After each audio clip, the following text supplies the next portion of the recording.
First off, all praise to the Most High Yahweh Ba'Hashem Yahweh Shai. Shalom, people. This video is called "The Wicked Hate the Truth." I'm coming out with this video because I'll get into it. So I want to read two scriptures real quick before I get into why I'm making the video. All right. So the first scripture is Matthew 10 and verse 36. And it says, "A man's foes shall be they of his own household." Right? When the Messiah says, "Love your enemies," this is who he's talking about. Those of your household, right? Because your foes are those of your household, right? This is Psalms 140 and 4. And it says, "Keep me, O Lord, from the hands of the wicked. Preserve me from the violent man, who have proposed to overthrow my goings." So remember, this video is called "The Wicked Hate the Truth." So why am I making this video? So I had a family member that I've been dealing with for quite some time. I've been trying to wake him up into the truth for a minute now. I extended my hand. I let him come stay with me time and time after again, right?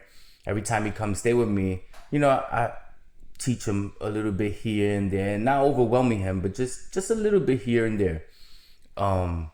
Every time things get tough, he would bounce. Meaning when I say things get tough, I mean when the truth starts coming out more and more, he would want to just dip, bounce, right? Wicked dude, bro. So I approached this guy not too long ago, and I approached him on a podcast. I told him, "Hey, bro, let's do a podcast." It was a no filter podcast where we just speak the truth, every situation, every topic, and we'll just go in, right? And just speak the truth with no feelings. So at first he was with it. He was like, "All right, cool, yeah, let's do it." Then he approached me on some logo stuff, right? So making a logo for the podcast. Me personally, I really didn't care for a logo. I just wanted to do the podcast. I wanted to have a no filter podcast where we speak the truth and the truth comes out regardless of whose feelings we hurt, right? So he approached me, wanted to do a logo. Told him I really didn't care. So then he comes out with the logo. And what was weird was that he showed me the logo on a coffee mug, right? So I'm like, why a coffee mug? Like, why you put it on a coffee mug? So then he's like, "Oh, I want to really get into the marketing." And I'm like, okay, like if that's what you want to do, that's fine. So he starts going into numbers, like Joe Rogan numbers and all these other Joe Budden podcast numbers, and how much these people are making. And I really didn't care for marketing, making money off the podcast or anything. It was just about spitting the truth. So I let him know, like, "Look, bro, I'm not really interested in the marketing. I just want to spit the truth." His response was, "I'm not really into the videos. I could care less about the videos. I just want to make money off of merch." So I'm like, whoa, hold up, bro. Like, this is a non-filter podcast. Like, this is why I invited you, so that you get down and, you know what I'm saying? And you could learn at the same time. But he wasn't interested in spitting the truth. He just wanted to make money off of merch and ads and stuff like that, right? So he starts telling me how we should watch what we say because it could hurt our funds. Again, bro, I don't care about that. I want to spit the truth. That's all I want to do. I don't care about making money and trying to get rich, right? But that's what's on his mind. His mind is trying to get rich. Very covetous man. I remember at one point he was telling me how he keeps, where he lives, he passes through a little airport where he sees like G5s and G6s and stuff. And where he just imagines himself in one of these G6s, going nowhere, just in one of them, right? Very covetous. which was crazy because I don't see myself trying to do all that. I just want to spit the truth. So he was saying how we should be careful on what we say. So now he's trying to silence the truth just for the sake of gaining a bag, right? So when, he started saying how spitting truth and not caring about nobody's feelings is a very negative thing. So now he's saying that spitting truth is a negative thing. And it's all because all he wants to do is make money. Okay, so let's get into some scriptures, right? About somebody like this. What I call a wicked person. Because anybody who tries to silence the truth, you're a wicked person. Especially for the gain of a bag, right? For riches. So I want to start off with the book of Psalms, chapter 10, verse 3. For the wicked boasteth of his heart's desire, and blesseth the covetous, whom the Lord abhorreth. So the Most High hates people who are covetous, or who look at what the next man has and wishes they had it, right? All right. This is 2 Thessalonians chapter 2, verse 10. And it says, and with all deceivableness of unrighteousness in them that perish, because they have received not the love of the truth, that they might be saved. So somebody like this is going to perish because he hates the truth. He doesn't even want to accept the truth. He despises the truth, right? So all this type of person wants to do is make money and live, right? Live life to the fullest, right? Making money, chasing that bag. That's what this is all about. That's what life is all about, is chasing that bag, right? So that's fine if that's where you want to be. This is 2nd Esdras chapter 9, verse 10 to 12. And it says, for such as in their life have received benefits and have not known me. Verse 11, and they that have loathed my law while they yet had liberty, and was as yet place of repentance was open unto them, understood not, but despised it. The same must know it after death by pain. So by me being able to spit this truth to him and wake him up and spit truth to other people, right? This is saving you. This is making you grow stronger in the Lord and understanding the Lord and understanding his laws and ways, right? But people despise this, as this man did. He straight up despises the truth, despises everything about the Most High. He's gonna feel it, right? All right. This is Job chapter 20, verse 5. That the triumphing of the wicked is short, and the joy of the hypocrite but for a moment. So yeah, you might find a way to make money and prosper in this world, but it'll be for a short time. But the penalty that comes after that is gonna be for a long time, right? This is Job chapter 21, verse 30. That the wicked is reserved to the day of destruction, and they shall be brought forth to the day of the wrath. So you want to despise the truth, despise the way of the Most High, despise the truth, then this is what's going to happen to you, right? You're preserved for the day of wrath, right? Now, remember what I said, how he was always like looking at these G5 jets and wishing he was in them and everything, right? Psalms 10 and 3. For the wicked boasteth of his heart's desire, and blesseth the covetous, whom the Lord abhorreth. So remember, Most High hates people like that, right? And so even as a family member, whether it be a family member, friend, this is the type of person I hate. I can't stand to be around somebody like this. This is somebody who you have to depart from, and you have to cut ways. You have to part ways with this person. This is Psalms 26 and 5. I have hated the congregation of evildoers, and will not sit with the wicked. So regardless of this is a family member, friend, whatever, loved one, whatever, I refuse to associate with this person anymore. it's like a cancer. You have to cut this person out, because what this person is doing is stopping you from progressing and becoming who the Most High has planned for you to be, right? People like this, you must cut them off by any means, right? This is 2 Corinthians 6:14. And it says, be ye not unequally yoked together with unbelievers. For what fellowship have righteousness with unrighteousness, and what communion have light with darkness? So you have to cut these people off. Cut off all ties, whether it be family members or not. It doesn't matter. When you come to serve the Lord, it's a whole different ball game.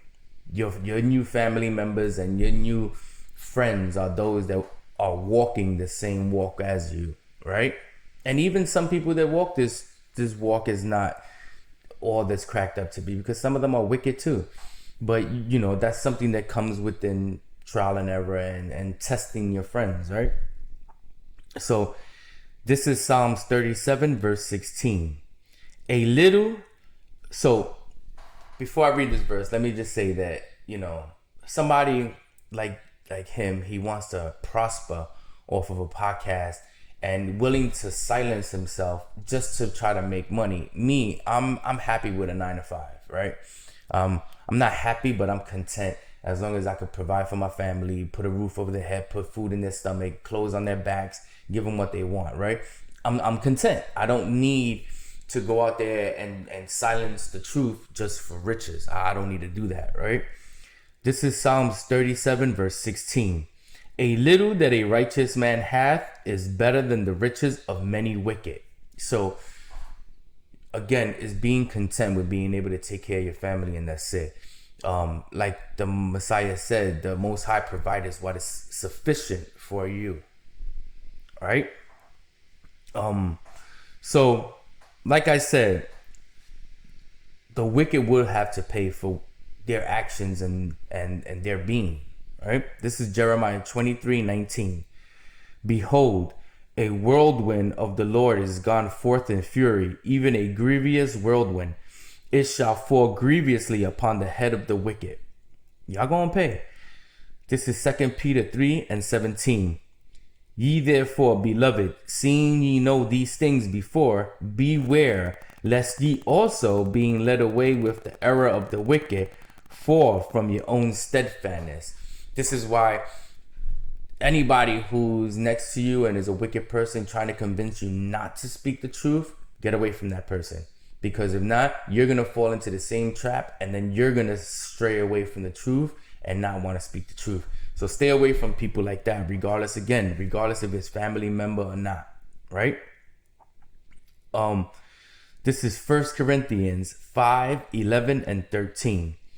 But now have I written unto you not to keep company, if any man that is called a brother be a fornicator, a covetous, or an idolater, or a railer, or a drunkard, or an extortioner.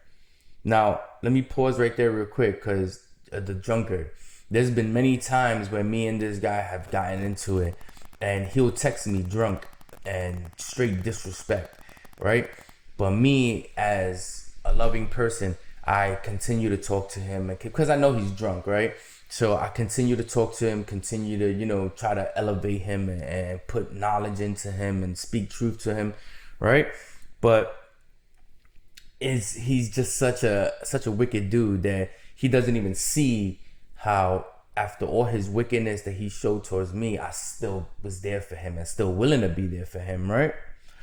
So it says, or a drunkard or an extortioner, with such an one not to eat. For what have I to do to judge them also that are without? Do not ye judge them that are within, but them that are without God judges. Therefore put away among yourself that wicked person. So you got to put away that wicked person regardless of what. Regardless of how you feel, that's family member, that's blood, that's whatever, close friend. You can't keep company with a wicked person, right? So again, these type of people, all they care about is money, and all they want to do is make money. They don't even care if they crap on you or if they use you, whatever. As long as it's to their advantage, this is what they're after. They're not after the truth. They hate the truth, right? It says, this is 2 Thessalonians 2 verse 12. They that all might be damned who believe not the truth, but had pleasure in unrighteousness. Again, remember, people like this could care less about the truth because all they do is live for the bag. They live to be wicked, to continue to be wicked. This is Amos 5 and 10. Now remember, this person even used to get on me for speaking truth. He even tried to play me. Like one day he was like, man, go spit that somewhere else. You know what I'm saying? Like, you can't come take knowledge to the kid. Like if he's smart when he's not, right? This is Amos 5 and 10. How you hate honest judges, how you despise people who tell the truth. This is him. Now, every verse that I've been bringing out is explaining this guy to a T, man. And this is why I decided to make the video. And I'm running through this pretty fast. Right? This is Proverbs 23 and 9. Speak not in the ears of a fool, for he will despise the wisdom of thy words. Right? And it's true, because no matter how much times I try to speak truth to him, he would always just despise the words, despise the truth. Make excuses, do all types of foolishness just to try to like stay in his wicked path. Right? Even to the point where we got into arguments and we stopped talking to each other. Right? This is Galatians 4:16. Am I therefore become your enemy because I tell you the truth? Again, people like this hate the truth. They would hate you for speaking the truth. This is family members, so-called Christians, everything, right? All right, so another thing that I wanted to touch on was there's so much unlearned people out there that say that they believe in God but never read the Bible, don't know the scriptures, that would actually condemn me for saying that I'm cutting this person off when I just went through a boatload of scriptures saying how somebody like this is wicked and somebody like this needs to freaking pay, right? Okay. This is Matthew 24. This is Matthew chapter 12, verse 46 to 50. And it says, while he yet talked to the people, behold, his mother and his brethren stood without, desiring to speak with him. Then one said unto him, behold, thy mother and thy brethren stand without, desiring to speak with thee. But he answered and said unto him that told him, who is my mother, and who are my brethren?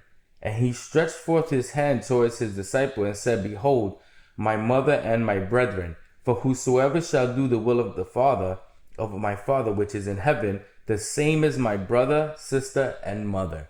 So when somebody, especially a Christian, that tries to say, oh, but that's your family member and all that, remember, the Messiah said, my family members are those that do the will of my Father. All right? And regardless of all the help that I still tried to give him, that was my fault for still trying to be there and make, good on my end, right, with him. This is Ecclesiasticus chapter 12, verse 7. Give unto the good and help not the sinner. So the Bible tells you, don't help a sinner. If this dude is wicked, cut him off and have no relations with him at all. Cut him off. Don't even help him. All right? This is 2 Corinthians chapter 6 and verse 17.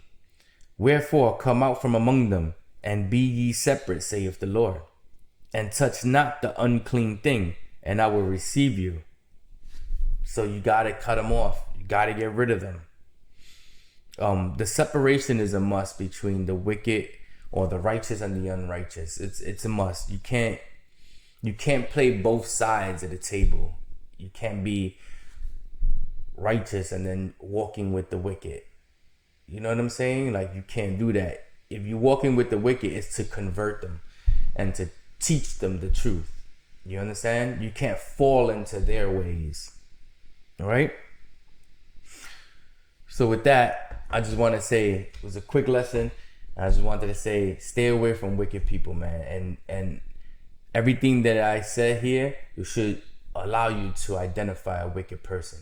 All the scriptures, even the situation, that I started off with, you should be able to now identify a wicked person when that wicked person is around you. Anybody who knows the truth knows a wicked person. All right. So shalom, stay prayed up, y'all. Shabbat shalom, stay blessed.